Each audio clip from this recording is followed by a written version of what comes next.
Good morning. Online classes पर आप सभी लोग का स्वागत है।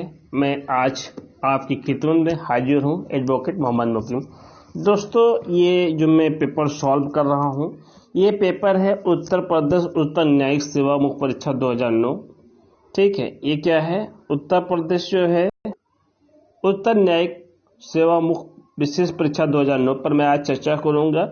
इस पर जो है प्रक्रिया साक्ष्य के जो सेकंड पेपर्स होते हैं, वो जो इसकी जो पूर्णांक है टोटल 200 का नंबर का होता है। इसके समय टोटल 3 घंटे का है और इसमें यह है कि सभी प्रश्न का हल करें। प्रत्येक प्रश्न का अंक हाशिए में दिए जाएंगे। जो सभी प्रश्न होंगे उसके एक समान दिए जाएंगे। उत्तर हिंदी और अंग्रेजी में दिए जा सकते हैं। जो इसका उत्तर है हिंदी अंग्रेजी में दिए जा सकते हैं। अब ये सवाल पहला क्या कहता है, इस पर हम देखेंगे और इस पर खासकर मैं जो है इस टॉपिक पर जो कन्फ्यूजन है और कन्फ्यूजन बना हुआ उस कॉन्सेप्ट को मैं पूरी तरीके से क्लियर करूंगा, कन्फ्यूजन को दूर करूंगा। तो दोस्तों, मैं चाहता हूं कि अभी तक हमारा जो चैनल सब्सक्राइब नहीं किए हैं तो हमारे चैनल को सब्सक्राइब कर लें। बेल आइकन घंटी प्रेस करने पर कोई भी वीडियो डालूंगा उसकी नोटिफिकेशन आपको प्राप्त हो जाएगी। अगर आप मेरे साथ जुड़े रहे हैं तो मैं उम्मीद करूंगा कि आपको एक बेस्ट जानकारी इसके साथ साथ आने वाले नेक्स्ट एग्जाम कोई भी हो, पीसीएसजी हो या एचजीएस हो या अदर जुडिशरी एग्जाम की जो अदर स्टेट की जो जुडिशरी एग्जाम है उसके लिए बहुत ही मुफीद होगा। एवरीवन, मैं ज़्यादा समय नहीं लेते हुए मैं अपने टॉपिक पे बात करता हूँ। टॉपिक ये है कि सवाल क्या कहता है। सवाल पहले पढ़ते हैं। सवाल ये कहता है कि whether the evidence of witness can be taken on affidavit during criminal trial and in a civil suit state with reference to relevant provisions। यानी कि क्या डांडी विचारण के दौरान सिविल वाद में सभी साक्ष्य शपथ पत्र पर लिए जा सकते हैं? सुसंगत प्रावधानों को संदर्भ में दीजिए। किसकी बात करती है? डांडिक विचार के संबंधित बात करती है। ठीक है, डांडिक विचार के संबंधित बात करती है कि सभी साक्ष्य जो है लिए जा सकते हैं। तो इससे जो रिलेटेड जो है मैं बात करूंगा, इससे रिलेटेड जो आपके सीपीसी में क्या दिया गया है, सीआरपीसी में क्या दिया गया है और एविडेंस एक्ट में क्या दिया गया, उससे संबंधित हम आज चर्चा करेंगे। ठीक है दोस्तों, अभी तक जो मैं ये कहना चाहता हूँ कि एक छोटी सी शुरुआत है। अगर आप लोग कोशिश करेंगे तो ये हमारी चैनल ऑनलाइन क्लासेस हैं वो बहुत दूर दूर तक फैल सकता है और लॉ में एक नई क्रांति ला सकता है अगर आप जरा सा कोशिश करेंगे। तो दोस्तों, गुजारिश है कि हमारे चैनल को जरूर शेयर करिएगा। ओके, अब बात करते हैं एफिडेविट। एफिडेविट जो है, क्या साक्ष्यदनी में एफिडेविट के बारे में क्या गया है कि एफिडेविट मान्य नहीं है, उसे साक्ष्य के रूप में उसे मान नहीं दिया। एफिडेविट को जो है साक्ष्य के रूप में मान नहीं करता। यहाँ देखिए क्या कहता है कि शपथ पत्र यानी एफिडेविट से तात्पर्य है ऐसे व्यक्ति का लिखित बयान से। क्या है? लिखित बयान से है जो उसके शपथ लेकर किसी ऐसे अधिकारी के समझ दिया गया है। यानी किसी ऐसे अधिकारी के समझ दिया गया है जो शपथ दिलाने के लिए अधिकृत है। जो शपथ दिलाने के लिए क्या है? अधिकृत है। शपथ पत्र देने वाले को अभिसाक्षी यानी डिपोनेंट कहा जाता है। क्या डिपोनेंट कहा जाता है? यद्यपि भारतीय साक्ष्य अधिनियम की धारा 3 में अर्थ के अंतर्गत शपथ पत्र के अंतर्गत इस कथन साक्ष्य नहीं होते। यानी भारतीय साक्ष्य अधिनियम की जो धारा 3 के जो स्टेटमेंट है उसके अकॉर्डिंग जो है ये साक्ष्य नहीं है, किंतु उसका प्रयोग साक्ष्य के रूप में सिविल प्रक्रिया संहिता के जो धारा सिविल प्रक्रिया संहिता के आदेश 19 एवं दंड प्रक्रिया संहिता की धारा 295 और 296 के अंतर्गत किया जा सकता है। यानी सिविल प्रक्रिया यानी सीपीसी के जो है ऑर्डर 19 यानी कायदा संख्या 19 और उसके बाद में दंड प्रक्रिया संहिता 295 और 296 के अंतर्गत किया जाता है। शपथ पर साक्ष्य देने संबंधी सिविल प्रक्रिया संहिता आदेश 19 में नियम प्रावधान किया गया है। अब आदेश 19(1) की जो हम अवलोकन करेंगे, इसमें क्या कहता है? आदेश 19(1) में कहता है कोई भी न्यायालय, यानी कोई भी न्यायालय, अब कोई भी न्यायालय हो सकता है, चाहे वो हाई कोर्ट हो, सुप्रीम कोर्ट हो और उसके बाद में जिला न्यायालय हो, जिला न्यायालय में जो मजिस्ट्रेट न्यायालय हो या सिविल न्यायालय हो या सीनियर डिवीजन हो या लघु याद न्यायालय हो, यानी कोई भी न्यायालय की बात करता है। तो किसी भी न्यायालय के में भी समय पर्याप्त के कारण आदेश दे सकेगा कि किसी भी तथ्य या किन्हीं विशिष्ट तथ्यों को शपथ पत्र द्वारा साबित किए जाएंगे। यानी कोई भी न्यायालय किसी भी समय जो है सफिशिएंट कारण यानी सफिशिएंट रीजन से ये आदेश दे सकेगा किसी भी फैक्ट यानी किसी भी तथ्य, किन्हीं भी विशिष्ट तथ्यों, किन्हीं भी पर्टिकुलर फैक्ट को एफिडेविट पत्र द्वारा क्या कहेंगे, प्रूफ किए जाएंगे। किसी साक्षी को शपथ पत्र की सुनवाई ऐसी शर्तों पर पढ़ा जाएगा जो न्यायालय युक्त समझे। क्या न्यायालय इसे क्या क्या समझे, न्यायालय युक्त समझे। परंतु जहां न्यायालय को ये प्रतीत होता है, क्या है, न्यायालय को यह अपीयर्स होता है कि दोनों में से कोई भी पक्षकार यानी दोनों में से कोई भी पार्टी जो है सद्भाव से ये चाहता है, यानी गुड फेथ से चाहता है कि पत्र परीक्षा के लिए साक्षी को पेश किया जाए। यानी क्या है, साक्षी को एविडेंसेस को पेश किया जाए, तो ऐसे साक्षी को पेश किया जा सकता है। क्या है, ऐसे जो विटनेस है उनको जो क्या है पेश किया जा सकता है, और वहां ऐसी साक्षी का साक्ष्य शपथ पत्र पर दिए जाने का प्राधिकार देने वाले आदेश नहीं दिए जाएंगे। वहां पर क्या होगा कि कोई विटनेस जो है एफिडेविट पत्र द्वारा यानी एफिडेविट द्वारा दिया जाने वाला अथॉरिटी देने वाला आदेश नहीं किया जाएगा। ये बात कहता है अगर प्रेजेंट अगर पेश करना चाहता है तो अगर वो पेश हो गया है तो पेश हो गया है, तो उस पेश होने के दौरान जो है वो बयान देता है, तो बयान जो है शपथ पत्र में जो है क्या अकॉर्डिंग जो है ऑर्डर नहीं दिया कि शपथ पत्र में ही लिखा जाए। ठीक है, अब बात करते हैं आदेश 19 के नियम 2 के अंतर्गत।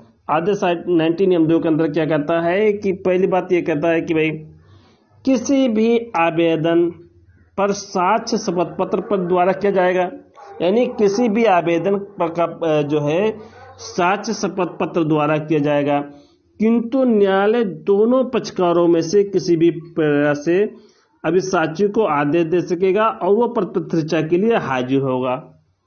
यानी कहने का तात्पर्य यह है कि किसी भी आवेदन पर साक्ष्य शपथ पत्र द्वारा किया जा सकेगा। यानी जो साक्ष्य है वो किस पे है, शपथ पत्र द्वारा जो है किया जा सकेगा। कोई भी साक्ष्य हो और साक्ष्य किसी भी आवेदन पे है वो शपथ पत्र द्वारा ही किया जाएगा। किंतु अब ये कहता है कि किंतु न्यायालय दोनों पक्षकार में से किसी भी प्रेरणा से अभिसाक्षी को आदेश दे सकेगा। जो न्यायालय है दोनों पक्षकारों में से किसी भी प्रेरणा से अभिसाक्षी को आदेश दे सकेगा वो पत्र परीक्षा के लिए हाजिर हो।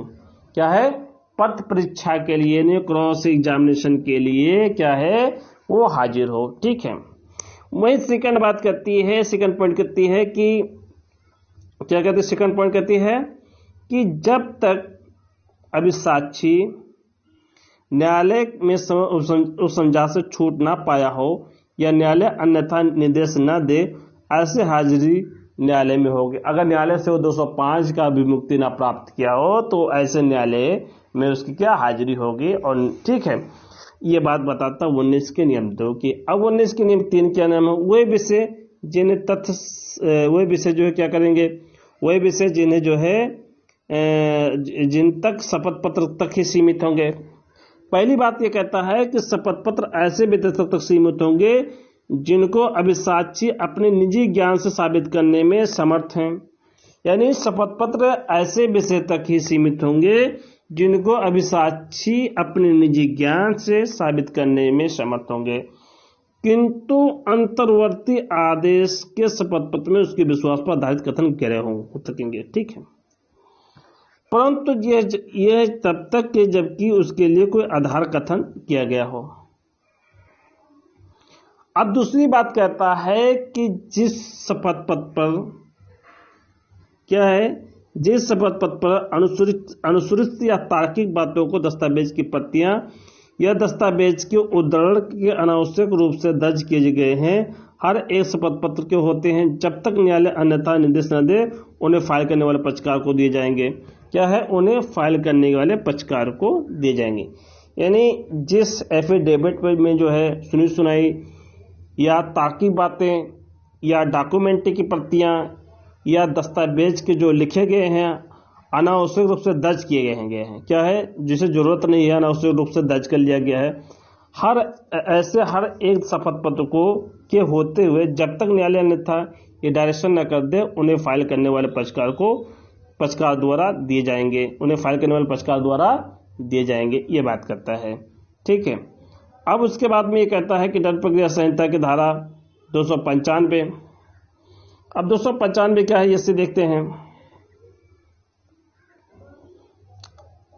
दंड प्रक्रिया संहिता 295 में जो है लोक सेवक के आचरण के सबूत के बारे में शपथ पत्र, किसके बारे में बात करता है, ये जो है लोक सेवक यानी पब्लिक सर्वेंट के कंडक्ट के जो है प्रूफ के बारे में जो है एफिडेविट की बात करता है। ठीक है। अब इसमें क्या है कि इस संहिता के अधीन क्या है, कहता है कि जब किसी न्यायालय में इस संहिता के अधीन यानी जब किसी भी न्यायालय में किसी भी कोर्ट में इस कोर्ट के अधीन जांच विचार या अन्य कार्रवाई के दौरान क्या है, कहीं किसी इंक्वायरी, ट्रायल या अदर प्रोसीडिंग के दौरान कोई आवेदन किया जाता है, कोई आवेदन किया जाता है और उनमें किसी लोक सेवक के बारे में अभिकथन किए जाते हैं, किसी लोक सेवक के बारे में अभिकथित किए जाते हैं, यदि न्यायालय ठीक समझे तो आदेश दे सकता है कि ऐसे तथ्यों से संबंधित साक्ष्य इस प्रकार दिए जाएंगे। क्या है, अब ये धारा 296 क्या कहता है, पहली बात कहता है कि शपथ पत्र औपचारिक साक्ष्य यानी किसी भी व्यक्ति का ऐसे साक्ष्य जो औपचारिक हैं शपथ पत्र द्वारा दिया जा सकता है। क्या है, जो औपचारिक है, फॉर्मल है, उसे क्या है शपथ पत्र दिया जा सकता है और सब न्याय संगतों अपवादों के देते हुए इस संहिता के अधीन किसी जांच विचार या अन्य कार्रवाई में साक्ष्य में पढ़ा जा सकता है। यानी जांच या कार्रवाई या विचार में या अन्य प्रोसीडिंग में ये साक्ष्य में पढ़ा जा सकता है।